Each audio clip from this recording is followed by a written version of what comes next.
say that it feels right.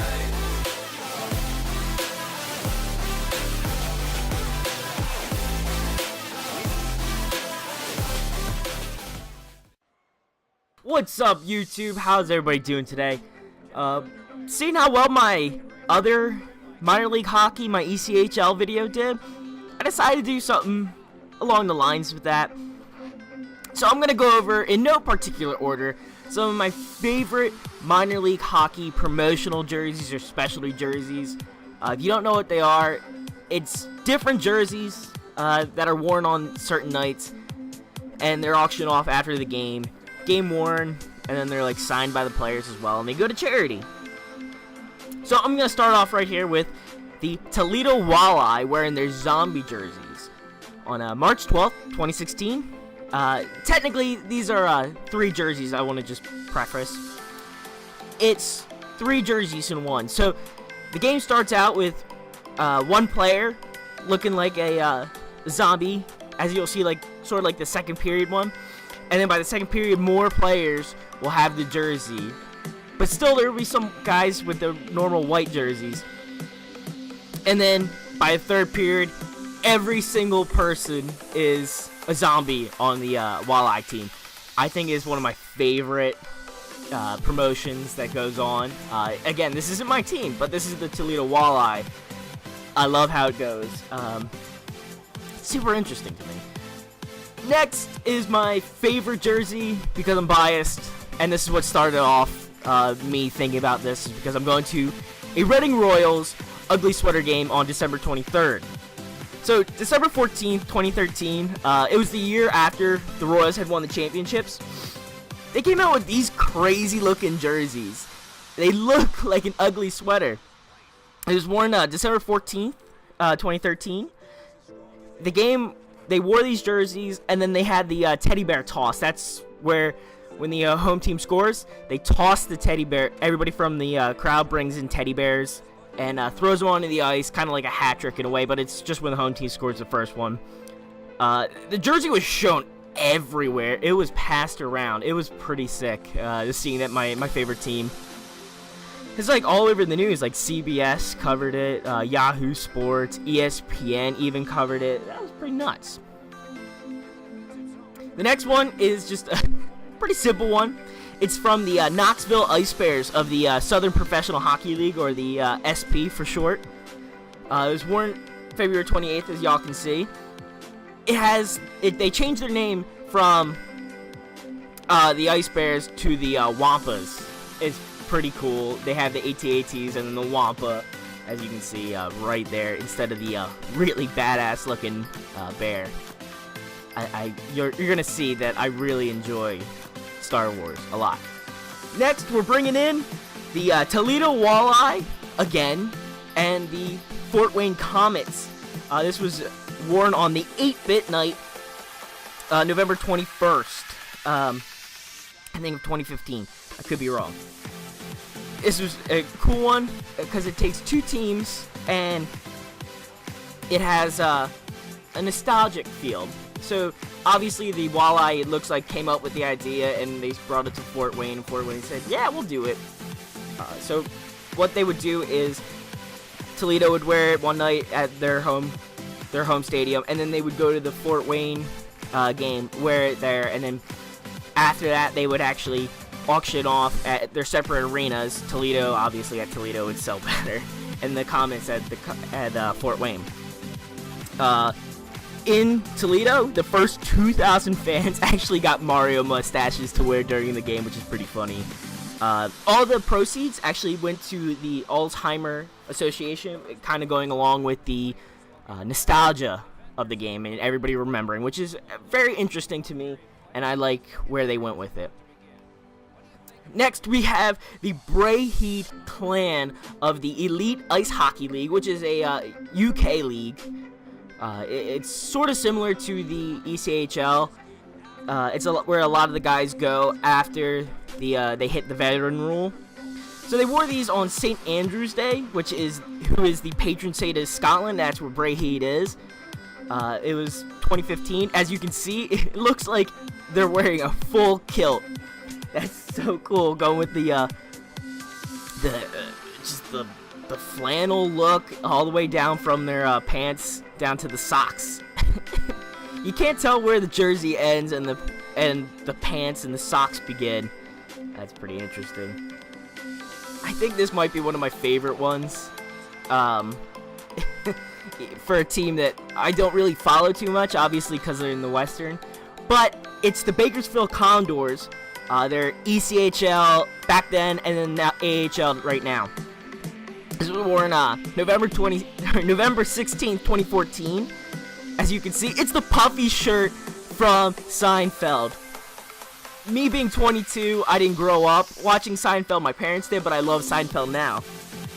The players, it wasn't their normal players' names. It was guys like Seinfeld and Kramer, and all the way down to my favorite, Art Vandelay.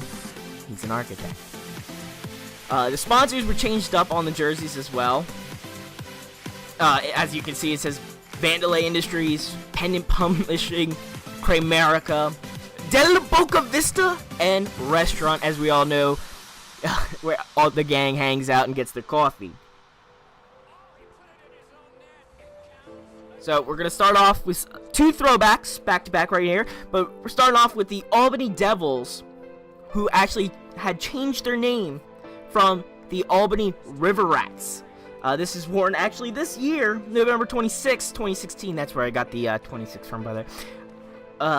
The River Rats were around from 93 to 2010. And then they actually moved to Charlotte to become the Charlotte Checkers of the AHL. Before that, the Charlotte Checkers were actually a part of the ECHL back in the day. I like it. It's a nice throwback. They really don't do too many throwbacks because or even like promotional nights, because the Devils owner is not too big of a fan of doing all these things. Oh well, that's kind of why things don't work out with the Devils and their affiliates doing well in promotions and such. But whatever.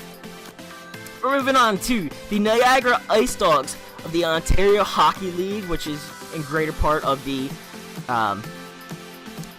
Canadian Hockey League, which is a major junior league in Canada, obviously. Canada and some of the United States. So on September 30th, 2016, they wore a throwback night for the St. Catherine Teepees. They were a two-time Memorial Cup champion.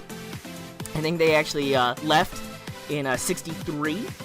But today, the Teepees are technically known as the Saginaw Spirit. It's kind of like the Arizona Coyotes own the rights to the wins for the old Winnipeg Jets. It's one of those weird things.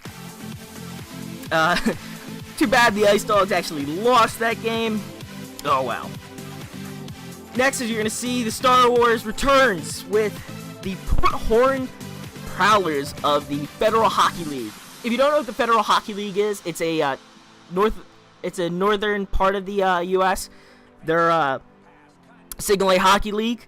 Yes, they did take the name from the movie Slapshot, but I used to not like it because I lost my team. But, I like it now. I'm really enjoying it. Go follow FHL Fans on Twitter. He does really good in-depth following of the game with trade alerts and such. But yeah, this jersey was actually worn December 19th of last year to celebrate the new Star Wars movie.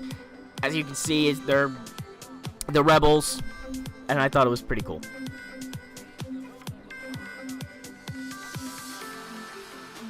Next, we're moving on to the Utah Grizzlies of the ECHL.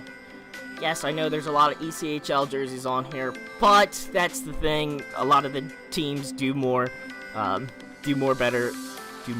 Words are hard sometimes. Do better promotions, I think, with the jerseys. So on October 31st, 2014, Utah Grizzlies went full skeletal right here. This is nuts. I think this is one of my favorite jerseys that I for like Halloween, I think. They actually won the game 6-2 against the Colorado Eagles and raised $17,000 in jersey sales for St. Jude's Children's Hospital. Next, we're moving on to the final one. This one I couldn't put just one up because it's a promotion held around all the minor leagues, and I think it's one of my favorites. It is Pink in the Rink, which is for breast cancer awareness. Sometimes teams will actually even dye the ice pink, and I actually went to the Royals one last year, or 2 years ago, and it was actually a lot of fun. It's really weird to see pink ice. So I wanted to share a story of the Royals and what happened a couple years ago. So on February 16th of 2013, the Royals had a Pink in the Rink night, obviously. I wouldn't be talking about it in this section. The team captain, local fan favorite and tough guy, Yannick T Foo, had his jersey sell for $10,000. Actually, $10,600. That's nuts. Who does that for an ECHL player? Well, let me explain.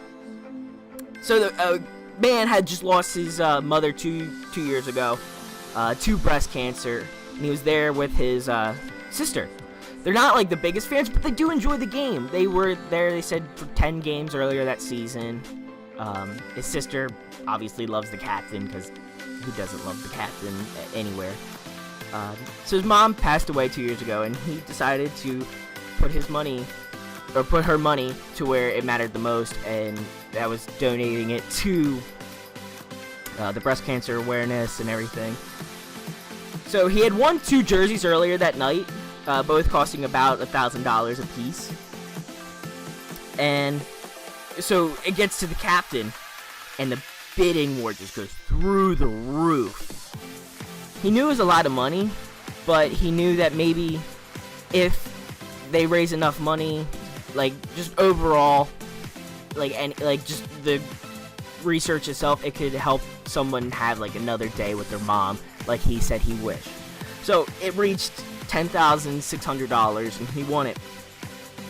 Tifu was shocked by this, to where he actually took all the people who were a part of that huge bidding war to get it up to $10,000. He took them all out to dinner. He actually gave the losers, I say losers, but they did a lot for it, a couple of signed pucks to say thank you as well. So yeah, go check out some of the more crazy promotions. These are just some of my favorites. So I'll see you later, guys. Peace. Marvelous save, no time on that one. Terrific stuff right in front of the net.